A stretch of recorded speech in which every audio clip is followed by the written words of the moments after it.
The night of our 6th wedding anniversary, my husband Ethan was caught by the paparazzi on a private yacht with his first love, Melody. The news instantly went viral on Instagram. The headline read, "Billionaire spends millions on a romantic yacht night to make his muse smile." In the photo, Melody wore a dazzling diamond ring, her fingers tightly locked with Ethan's. Melody reposted the article. I calmly liked her post. But when I refreshed the page, I realized she had already blocked me. A moment later, Ethan called me. His voice was cold. "Stop stalking the people around me, Chloe. You're scaring Melody. She's almost in tears." Through the receiver, I heard Melody's sweet, dripping voice in the background. "Ethan, baby, the moonlight is so beautiful tonight." I guess 6 years of devotion really couldn't beat the return of the one that got away. I had lost completely, and this time I chose to let go. The next morning, Ethan came home reeking of alcohol. He shouted toward the upstairs bedroom, "Chloe, get down here and take my shoes." After we got married, I had essentially become his personal maid, taking off his coat, untying his shoes. I did it all for him. I walked downstairs, my eyes heavy with sleep. Seeing the dark circles under his eyes, I stood still. I didn't bend down. He kicked my foot lightly, his face darkening with annoyance. "What are you spacing out for? Hurry up and get my slippers." "I'm exhausted, Chloe. Can you have some common sense?" Listening to his usual demanding tone, I couldn't help but let out a cold laugh. On our anniversary, my husband was trending online for a secret yacht date with his first love.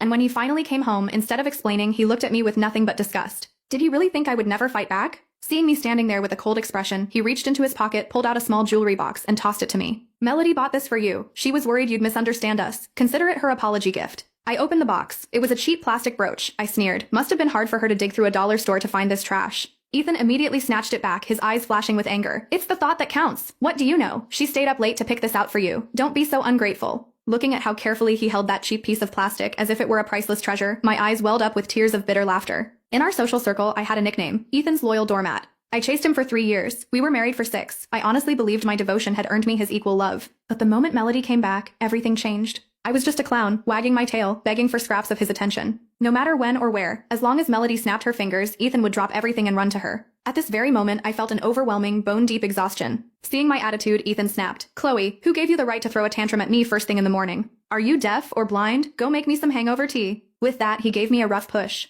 I clutched my lower abdomen where a dull pain was radiating, and shook my head. "Make it yourself. I'm not feeling well." Beads of cold sweat began to form on my forehead. He stepped closer, sniffing the air, and pinched his nose in disgust. "Chloe, you're sweating. You smell." Ethan was a neat freak and extremely sensitive to odors. He couldn't stand the smell of sweat on me. He even forced me to wear only the woody perfume he liked. My stomach had been hurting all night, and I had been breaking out in cold sweats. If this were before, I would have rushed upstairs to take a shower immediately. But now, I didn't care anymore. Ethan handed me his phone. "Melody said she wants to eat at Le Petit Paris tonight. I have a business dinner, so you take her. Consider it returning the favor for the gift. Be polite to her, and after dinner take her to buy a designer bag. It's called Etiquette. A $10 brooch in exchange for a $10,000 bag. What a brilliant calculation." I didn't reach for the phone. Seeing me ignore him, Ethan dialed Melody's number himself. Melody answered, her voice sweet and bubbly. "Ethan, do you miss me already?"